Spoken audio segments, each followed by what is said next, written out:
হাসনাত আব্দুল্লাহর গাড়িতে হামলা। সরকার নির্বাচন চায় না, মূলা ঝুলিয়ে রাখার চেষ্টা করছে, বলছেন রিজভী। জানাবো হেফাজতের সমাবেশে হাসনাতের জোরালো বক্তব্য কি বার্তা দিচ্ছে।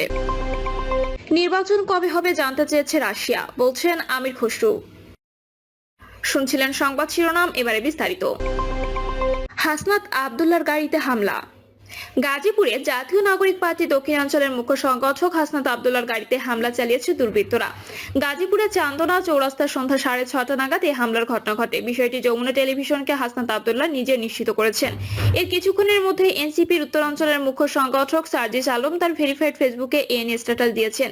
পোস্টে তিনি লিখেছেন, হাসনাতের গাড়িতে 10 থেকে 12 জন সন্ত্রাসী গাজীপুর এলাকায় হামলা করেছে। গাড়ির গ্লাস ভেঙে দিয়েছে, হাত রক্তাক্ত হয়েছে। আশেপাশে যারা আছেন হাসনাতকে প্রোটেক্ট করুন। অন্যদিকে এনসিপির আরেক নেতা হান্নান মাসুদ তার পোস্টে লিখেছেন, গাজীপুরের চান্দনায় হাসনাত আব্দুল্লাহর গাড়িতে হামলা হয়েছে। আশপাশে যারা আছেন দ্রুত এগিয়ে আসেন প্লিজ। এ বিষয়ে রাজধানীর বাংলা মোটরে এনসিপির কার্যালয়ে রাতে ব্রিফ করবে দলটি। সরকার নির্বাচন চায় না, মূলা ঝুলিয়ে রাখার চেষ্টা করছে, বলছেন রিজভী। বিএনপির জ্যেষ্ঠ যুগ্ম মহাসচিব রুহুল কবির রিজভী বলেছেন, অন্তর্বর্তী সরকার মনে হয় না নির্বাচন চায়, তারা একটা মূলা ঝুলিয়ে রাখার চেষ্টা করছে। রিজভী বলেন, ডিসেম্বরে না হলে ফেব্রুয়ারিতে বা জুনে এরকম নানান কথা বলছেন, কিন্তু কেউ সুনির্দিষ্টভাবে বলছেন না অমুক মাসে নির্বাচন হবে।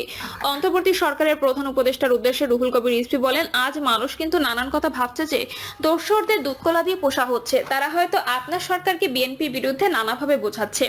তারা বোঝাচ্ছে বিএনপিকে দমিয়ে রাখতে হবে।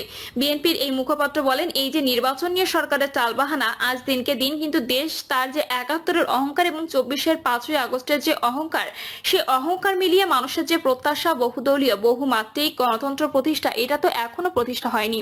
সেই সুযোগ অনেকে নস্যাৎ করে দেওয়ার চেষ্টা করছে। প্রধান উপদেষ্টাকে উদ্দেশ্য করে রিজভী আরো বলেন, আজ মানবিক করিডোরের কথা বলছেন, এই মানবিক করিডোরের কথা আপনাকে লুকিয়ে লুকিয়ে বলতে হচ্ছে। আপনার জনগণের ম্যান্ডেট নেই, আপনি নির্বাচিত নন। আজ সব দিক থেকে এই কথা ধ্বনিত হচ্ছে। এই প্রতিক্রিয়া কি হবে, আমাদের সার্বভৌমত্বের অবস্থা কি হবে, এটা জনগণের কাছে কোনোভাবে খোলাসা করেননি।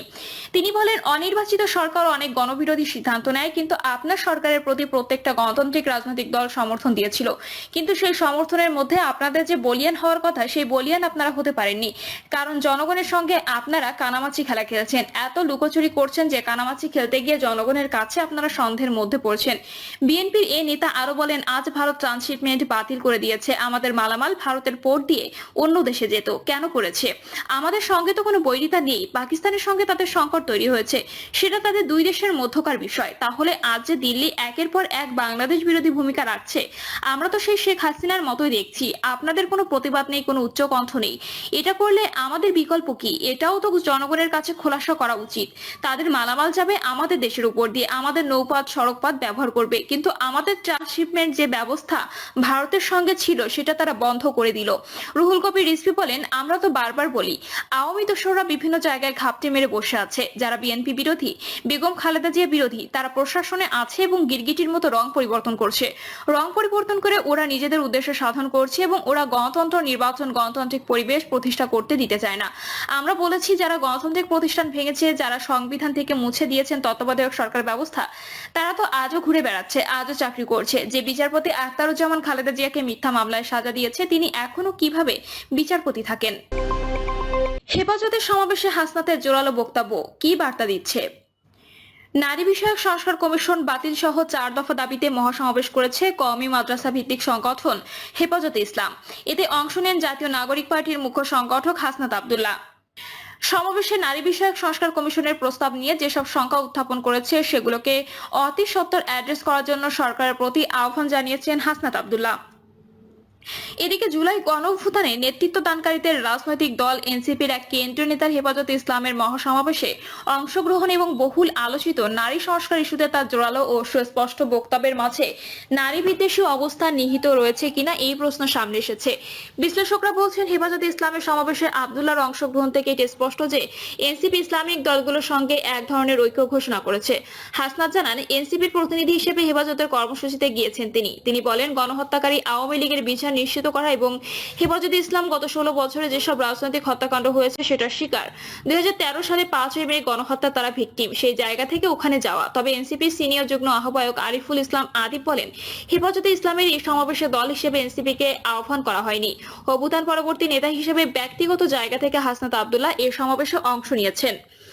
কিন্তু হাসনাত আব্দুল্লাহ যে ওই সমাবেশে অংশগ্রহণ করবেন এটি কি এনসিপি জানতো? এ বিষয়ে তিনি বলেন, যাবে এটা জানতাম, যাওয়ার বিষয়ে আমরা নেতিবাচক ছিলাম না। এ সময় তিনি আরো বলেন, হেফাজত দল থেকে কাউকে পাঠাতে বলেনি, তারা স্পেসিফিক্যালি হাসনাতকেই সংহতি প্রকাশের জন্য আমন্ত্রণ করেছে। তবে ব্যক্তিগতভাবে অংশগ্রহণ করে তার যে অবস্থান ছিল তা আমরা দেখেছি, তার বক্তব্যকে আমরা আমলে নিয়েছি এবং এখানে তার বক্তব্যকে আমাদের কাছে পুরোপুরি নেতিবাচক বলে মনে হয়নি। নারী সংস্কার কমিশন বাতিল বিষয়ে তার কোনো বক্তব্য ছিল না। আরিফুল ইসলাম আদিবের মতে, হাসনাত আব্দুল্লাহ শুধু এটাই বলতে চেয়েছেন যে আমাদের দীর্ঘদিনের সামাজিক ও ধর্মীয় মূল্যবোধ যে কমিশনের প্রস্তাবিত সুপারিশগুলোর সঙ্গে যেন সাংঘর্ষিক না হয়। তিনি বলেন, সামাজিক ও ধর্মীয় মূল্যবোধের সঙ্গে সাংঘর্ষিক প্রতিবেদনে এমন কিছু প্রস্তাবনা আছে, নারী বিষয়ক সবগুলোতে আমাদের আপত্তি নেই, স্পেসিফিক কয়েকটি বিষয়ে আমাদের আপত্তি আছে, যেমন উত্তরাধিকারী আইন, সমানাধিকার, বিয়ে। হেফাজতের সমাবেশে এনসিপি নেতার উপস্থিতি ও বক্তব্য নিয়ে প্রতিক্রিয়া জানতে চাইলে রাজনৈতিক বিশ্লেষক ডক্টর জোবাইদা নাসরিন জানান, বিষয়টাকে স্রেফ ব্যক্তিগত মতামত বলে মনে করছেন না। তিনি বলেন, এটিকে আমি এনসিপির বক্তব্য বলে মনে করছি এবং তাদের অবস্থানও তাই। হাসনাতের বক্তব্যের মধ্য দিয়ে কমিশন ও নারী বিষয়ে এনসিপির অবস্থান পরিষ্কার হচ্ছে। এনসিপি কিংস পার্টি, এখানে সরকারের দল হিসেবে এনসিপি বিভিন্ন মঞ্চে ফোরামে তাদের অবস্থান ও বক্তব্য জানান দিচ্ছে।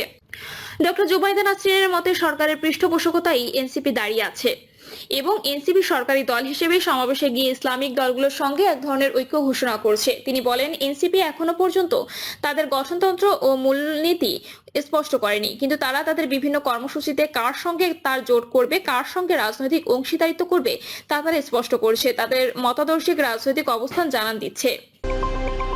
নির্বাচন কবে হবে জানতে চেয়েছে রাশিয়া, বলছেন আমির খসরু। বিএনপি মহাসচিব মির্জা ফখরুল ইসলাম আলমগীরের সঙ্গে বৈঠক করেছেন ঢাকায় নিযুক্ত রাশিয়ার রাষ্ট্রদূত আলেকজান্ডার জিখোজিন। আলোচনায় বাংলাদেশের নির্বাচন কবে এবং কত তাড়াতাড়ি হবে তা রাষ্ট্রদূত জানতে চেয়েছেন বলে জানিয়েছেন বিএনপির স্থায়ী কমিটির সদস্য আমির খসরু মাহমুদ চৌধুরী। এক প্রশ্নের জবাবে তিনি বলেন, নির্বাচন কবে, কত তাড়াতাড়ি হবে, সবাই তো একটা নির্বাচিত সরকারের সঙ্গে কাজ করতে চায়, একটা কমফোর্ট আছে সকলের, সেজন্য তো সবাই অপেক্ষা করছে। শুধু রাশিয়া নয়, সবাই চাচ্ছে নির্বাচনের মাধ্যমে নির্বাচিত সরকার আসলে সেই সিদ্ধান্তগুলো নিতে অনেক সহজ হয়ে যাবে। স্বাভাবিকভাবে সবাই নির্বাচন ও নির্বাচিত সরকারের জন্য অপেক্ষা করছে। রূপপুর পারমাণবিক বিদ্যুৎ কেন্দ্র প্রসঙ্গে এক প্রশ্নের জবাবে খসরু বলেন, হ্যাঁ, ওটার জন্য তারা অপেক্ষা করছেন। বাংলাদেশের দিক থেকেও কোঅপারেশন চাচ্ছেন তারা। সমাপ্তি করতে হবে এটি প্রজেক্ট, এটা সমাপ্তির পর্যায়ে। বাংলাদেশে সেখান থেকে বড় একটা বিনিয়োগ হয়েছে, সেখানে প্রশ্নবিদ্ধ আছে অনেক কিছু, সেটি ভিন্ন আলোচনা। তিনি বলেন, আমাদের দুই দেশের মধ্যে যে সম্পর্ক, এটাকে এগিয়ে নিয়ে যাওয়ার জন্য আগামী দিনে কি কি করব আমরা। বাংলাদেশের সঙ্গে তো রাশিয়ার সম্পর্ক অনেক দিনের, স্বাধীনতা যুদ্ধ থেকে শুরু করে। তাদের তো যথেষ্ট ইনভেস্টর রয়েছে বাংলাদেশে বিনিয়োগের জন্য। প্রিয় দর্শক, এই ছিল এখনকার সর্বশেষ সংবাদ। আপডেট সব সংবাদ পেতে চ্যানেলটি সাবস্ক্রাইব করে বেল আইকনটি ক্লিক করে রাখুন।